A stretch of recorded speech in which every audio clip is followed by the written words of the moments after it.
Ymedia Group, the fastest growing media group in North America. Hello and welcome back to Ymedia Newsroom. I'm Ramona Singh, and the latest headline has now been there's been a growing separatist movement in Alberta. We've heard about this for quite some time, but now it's a little bit significant. So let me retrace what I'm going to talk about, set the stage. Essentially, since 2015, Alberta went through what would have been a recession because of they had, if you recall at the time, they had Rachel Notley, they had, Prime Minister Justin Trudeau getting into office, and all the anti-pipeline sort of legislation that passed, changed things significantly for the economy in Alberta.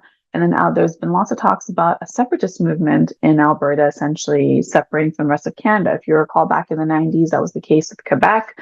And so now there's a growing separatist movement in Alberta that we've been hearing about, but now there's been major steps taken forward because this organization is now submitting more than 301,000 signatures calling for a referendum on leaving Canada. There's a campaign led by a group called Stay Free Alberta. It's headed by Mitch Sylvester, whose picture you see, and those are all the petitions that are signed, over 300,000 of them. And essentially, you need roughly 178,000 valid signatures, which is about 10% of the voters from the last provincial election to trigger a vote. So they claim that they've exceeded that threshold significantly with 301,000 signatures, which is a massive wide margin. Essentially, the petition efforts ran for those signatures from January till early May of this year. So just now, so just ended in the pictures from yesterday. With these official signatures being delivered to Elections Alberta. Okay, so now this process is, there's a lot more steps. Essentially, there's a court challenge right now led by several First Nations. And they're saying that they're essentially putting a temporary hold on the certification because they're arguing that a separation would violate the treaty rights, right? So if you recall, Indigenous people were here first in Canada before it was Canada. And as Canada United, if you recall, it was Upper Canada and Lower Canada, and so you had the First Nations. Essentially, they've put an argument forward, and now there is a temporary hold. But until the legal review is resolved, the province cannot move forward with verifying the results or calling a referendum. So we know that. If this petition is approved, and the vote would likely take place in Alberta, scheduled in October of 2026. So just across the, just in a few months, less than 6 months, would be a referendum. And this comes after long-standing tensions between Alberta and the federal government over energy policies and economic control and perceived political imbalance. Essentially, Alberta saying that the balance of power is just in Toronto, Ottawa, and Montreal, and that the rest of Canada is forgotten about, which is a claim that Albertans have made for a very long time. And we know that Premier Smith of Alberta has said that, if the votes are enough in terms of a petition, then she always promised a referendum. In fact, she was voted. If you recall, Premier Jason Kenney had to step down. She was voted in, and she was always active, saying that if the numbers are there, that she would hold a referendum. We know that lately, as of these past few weeks, we know that the Premier Smith and Prime Minister Mark Carney have been talking about expanding Alberta's production of oil and pipeline, through BC to be able to offer Canadian oil to Pacific Asia. So this comes at a time where, pollings have suggested in the past few years, this year as well as last year, unchanged, that there's generally around 25 to 30% who are, who want to go through this separatist movement from Canada, and it's not essentially a majority yet in Alberta. So this is significant because of the petition, and what it means is it would push for independence of Alberta. And what that means, this is all very new in terms of if the referendum does go through, we'll see what that means in terms of Alberta becoming separating from Canada, which is very significant, and what that means with obviously the trade situation that's taking place. And for a long time, of course, President Trump has always talked about Canadian oil, and we know that he just approved a new pipeline That would increase the output of Canadian oil into America. So, this is signaling a dissatisfaction by, the Albertans who signed that petition because of the federal energy policies, economic controls, and what that economy has had to go through. So now, it does need to have a support, a significant one. So we're of course going to, continue this with you as this progresses. And today was a big news because Prime Minister Mark Carney appointed Louise Arbour as Canada's next Governor General, replacing Mary Simon. This is a very high-profile, internationally respected appointment, signaling, essentially showing there's more focus on legal credibility, human rights, and just the global influence for Louise Arbour. Essentially, she is chosen to be the Governor General, which is, essentially it represents the monarch, right? To advise the Prime Minister, representing the monarch in England. In this case, it's going to be King Charles III. And Mary Simon is the current office holder. She's been there. She was appointed by Prime Minister Justin Trudeau in 2021. And it is a very significant role as it represents the Crown in Canada. The Governor General signs legislation, calls elections, performs ceremonial duties. And so if you want to know who is Louise Arbour, well, she's a former Supreme Court of Canada Justice. She's the UN High Commissioner for Human Rights. She's the Chief Prosecutor for International War Crimes Tribunal. So very respected individual, and for knowing, well known for her accomplishments and for the high profile career that she's had. It's signaling that Canada wants to have international credibility and influence with her appointment, and because of her strength in legal and constitutional strengths, because obviously, her being a judge and international law and governance, her appointment will be there, will be a 5-year term. And so this is big news for, the Prime Minister's pick for this announcement. Now, when it comes to another big thing, when it comes to Canada in terms of where is it ranking on the global front, well, it turns out that Canada remains one of the top performing countries globally when it comes to higher education and research, with strong universities in terms of quality of education and one of the most educated populations in the world. But where Canada falls short is that it is lower on investment and has weak industry partnerships, which is part of the vulnerabilities that could limit Canada's competitiveness and its future. So essentially, Canada ranks 5 out of 100 countries when it comes to globally in higher education systems. Its strengths are its strong research quality, its high global university rankings, broad systems of quality, not just elite schools, but there's a lot of great schools. And essentially the weaknesses are, in terms of lower public and private investments in the Canadian universities and weaker industry collaborations when it comes to research compared to what you're seeing at other top universities in the world. But when it comes to stats and figures for Canadians, well, essentially education attainment is 64% of Canadians from the ages of 25 to 64 have post-secondary education. And when it comes to global ranking, Canada scores 87.8, so 88% out of 100 of top global countries for when it comes to education. For younger population, it's about 67% of Canadians from the ages of 25 to 34 have completed education at a top level globally. And when it comes to research strength, well, Canada scores 100 out of 100 on academic integrity. So when, research is, comes out of, Canadian universities, rarely do you ever second guess it and say, perhaps, maybe there's some inaccuracies. So, but Canada does lag when it comes to, education spending in terms of percentage of GDP.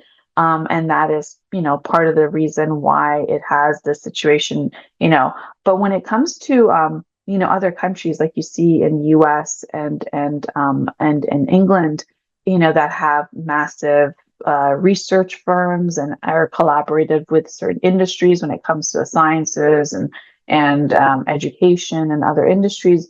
Canada is lacking those strategic partnerships that, of course, it needs to be able to do. So the strategic, takeaway in this is that Canada's model is strong today, but it needs to have increased investment and industry alignment to be able to, keep up its number and scale its research and innovation faster, so it doesn't fall behind with other countries.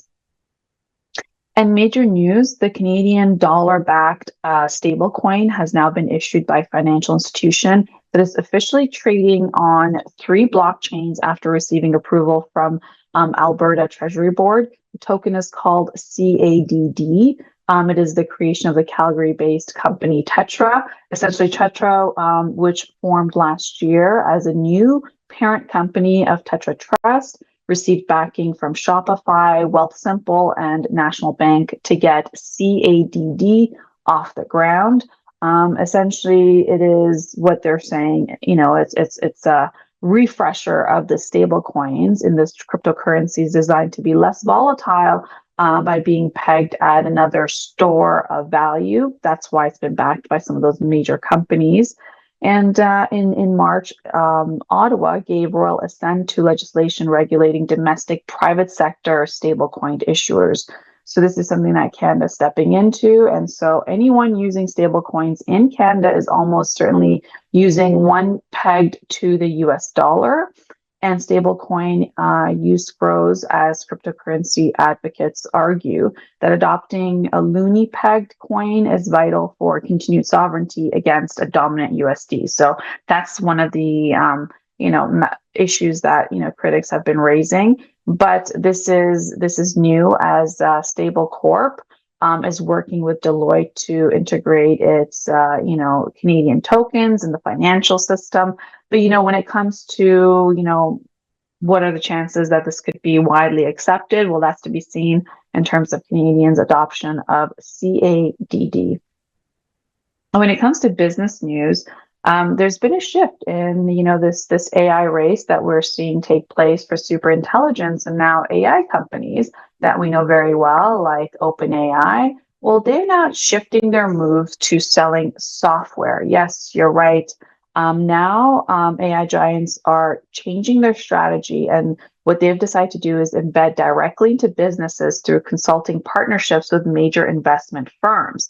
So Anthropic is launching a consulting firm with Goldman Sachs and Blackstone, while OpenAI is building a similar model with partners like TPG and Brookfield's Asset Management. Essentially, what this means, there's a shift in selling AI tools to the average consumer and essentially moving them all to enterprise AI, and partnering with companies that have the clients. So when it comes to Anthropic, well, they are launching a consulting business, would be considered like the McKinsey of AI's model, targeting community banks, mid-sized manufacturers, and essentially firms that are lacking their own AI in-house capabilities. OpenAI is doing the same thing. They're building a competing consulting consortium and essentially partnering with Bain and Company for a strategy layer, and then large private equity firms as a distribution layer to be able to get to those business customers and to be able to push out on when it comes to enterprise AI. Now, these investment firms control hundreds of portfolio companies, and so through a Goldman Sachs or Brookfield Asset Management, they essentially are going to be targeting some of those massive corporations to be able to push AI and not try to, get a monthly subscription from just an average user that is going to be, obviously probably a higher monthly price revenue, but in terms of scalability and in terms of predictability and subscribers, it's a lot lower compared to if they were to go through a more enterprise model for this. So now AI companies are skipping their traditional sales, right? And so now instead of selling licenses one by one, such as to you and me, they're plugging into entire portfolios of companies, right, through Goldman Sachs, to get them there faster, right? Why go after companies one by one when you can go to, the likes of Goldman Sachs and be able to hit their portfolio of companies and be able to distribute your products in AI products. So when it comes to private equity, it's becoming now an AI distribution engine. So it's a very unique way of looking at how to go to market in a very fast way. And firms like Apollo Global Management and Sequoia Capital are pushing AI into their companies because obviously they want to increase efficiency, they say, and valuation. So this AI is now becoming a value creation lever for these massive companies. And consulting is now becoming a real product because most companies don't, fail at AI because of tech. They fail because of implementation, integration strategy. So these are some of the things that these partnerships are looking to solve the gaps to make sure that more companies become, AI ready in this time. So essentially their model of AI monetization has changed from, building this model, selling the APIs because it's enterprise level, and of course, control enterprise transformation and be a part of that massive growth. And, really targeting what would be mid-market companies, huge segments, and, giving them access to, an AI infrastructure. And what they see is that when you do these long-term deals, that it's sticky, it's long-term enterprise relationships. It's not, one-on-one users with the end consumer, such as you and I, that could activate or deactivate. This is more integrated into those corporations. And, AI is, wants to consolidate on when it comes to big tech, big finance, and that is where things are at. Now, yesterday was a really big event for the fashion industry. It was the 2026 Met Gala. And on the red carpet, you saw, all the celebrities that showed up. And essentially, there was one theme that was taking place, even though it was the theme was fashion as art. We had a lot of florals unexpectedly emerge as the dominant on the red carpet. Here you have a picture of the three co-chairs that were part of it. And in the middle there, you have, Mrs. Bezos, who's Jeff Bezos's, wife. Essentially, there was some backlash when it came to the Bezos, becoming co-chairs of this event. So essentially, this backlash, started once when it was announced that, Jeff Bezos and his wife, Lauren Sanchez Bezos, whose picture you saw in the middle there, essentially they were becoming co-chairs and bringing funding. Essentially, it's been estimated that Jeff Bezos made a $20 million donation to this event and the Met Museum.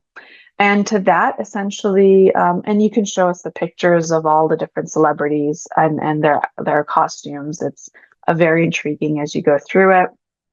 So there you had the backlash also have some celebrities step into it. So model Bella Hadid, essentially, who had attended, events in the past. Essentially, she liked social media posts criticizing stars who attended the gala as a move that was essentially saying that that they're supporting Jeff Bezos and what he stands for. So what is this backlash against the Bezos and more specifically Amazon and Jeff Bezos' own companies? Well, essentially the backlash centers around Jeff Bezos' role as a major sponsor and co-chair. And even though it was reported that he gave $10 million upfront for the event and another $10 million to the museum, the criticism came about, what does it mean in terms of having wealth, influence, and all the billionaire culture play in these institutions, right? Several A-list figures such as Zendaya and Meryl Streep actually decided not to attend. Meryl Streep decided not to be a co-chair that was offered to her. They cited scheduling and personal reasons, but essentially it was noticed that they were not there. We know that Meryl Streep just had The Devil Wears Prada 2 come out, so massive film based on the Vogue editor-in-chief. And so for such a massive fashion event, she stepped back and decided not to be the co-chair. And essentially the activists were saying that the Bezos companies have been providing through AWS to ICE. Essentially, the ICE has been, fast moving illegal immigrants from the United States, but we also know that there was a case of 2 American citizens dying during ICE protests and ICE events that took place, which had Christine Nome step down as the head in just previous months. So this is a time where they're saying, by backing Jeff Bezos and his companies who are, funding and integrated with the government, and more specifically when it comes to ICE, to be able to remove illegal immigrants and what's been the backlash of it in the cities that it's been launched in. They were saying that that they don't support it. So even though the controversy stood, it was still fashion's big night, and the Met Gala actually raised the biggest amount of money that it has in ever. It raised over $42 million, and essentially it goes to the costume department of the Met Gala that has to do these fundraisers to be on board. Essentially, the Met Gala goes back, many, many decades, first starting in the 50s, and it was only $50 cost to be able to purchase a ticket. Now, the estimate is about $100,000 per ticket. And even though some of those celebrities don't purchase tickets, what happens is design houses will purchase tables and then will put their costumes on celebrities to attend and be on the red carpet, which is what you're seeing right now in terms of the display. There are, the best dressed, and then there's the worst dressed. But I want to also point out, you can go full screen so you could see these, amazing costumes that you can take, were on the red carpet last night. So the theme was fashion is art. And I think Heidi Klum, I'm not sure if you showed her yet, but she came on as a statue. And if you know Heidi Klum, you know that she's, when it comes to her Halloween costumes, you cannot recognize her because she goes into full animation mode. And so last night was no different, as she showed up as a statue. So as you go through, I can point her out, but what we'll do is definitely play out all of the different the models. I'm not sure, did you show Heidi Klum as a statue? It's in there in the long list, but we can play those out for you, as that's all the time I have for Ymedia Newsroom. I'm Ramona Singh. Until tomorrow, take care and be well.